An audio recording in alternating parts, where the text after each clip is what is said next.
to today's mobility challenge, where we're going to be going over how to keep the hips nice and open again. We're going to show you. Hey guys, welcome today.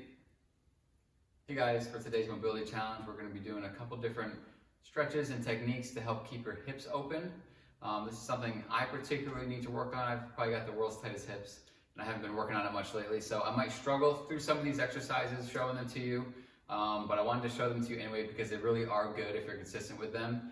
And just because I'm the PT doesn't mean I'm good at everything, so I want to show you what it looks like to maybe struggle through some of these exercises and how we can modify it along the way, because I don't expect all of you to be good at them either at first. So first one is called the Pigeon Stretch.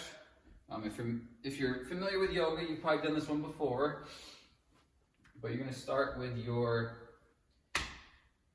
one knee in front, kind of like in a lunging position, but your leg's going to be flat on the floor. You want to try to get it kind of at a 90-degree angle. I can't get it there right now.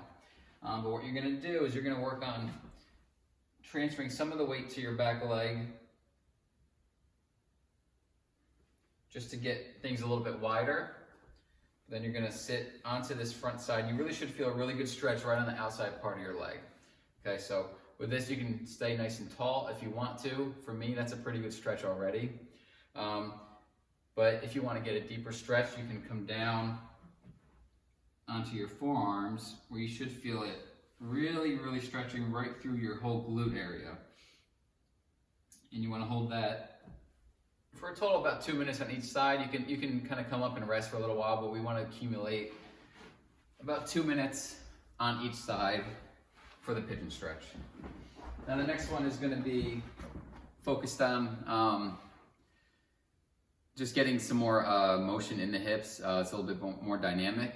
We call it traveling 90-90. So you're going to start out doing this with one hip kind of in the same position as with the pigeon stretch. The other one is going to be behind you at about 90 degrees. Now we want to try our best with this one to keep our hands out in front of us.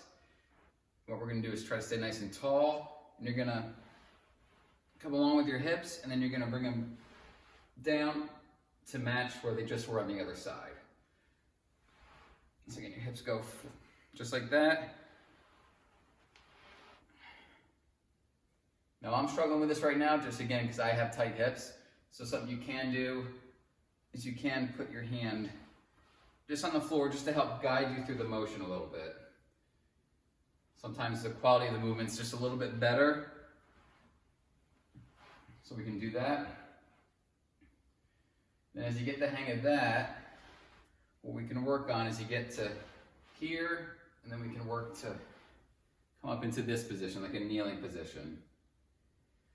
And you're going to come back down, travel around, and then come up. You can use your hand to help you a little bit. Again, that just helps open everything else up a little bit more. So, not the prettiest display by me, but see what it looks like to struggle through a little bit. It's okay if it's not easy at first.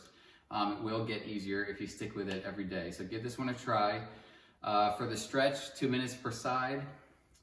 For the traveling 90-90, I want you to try to shoot to do that for 2 minutes as well. So give that a try, stick with it, keep going. Let's know how it goes.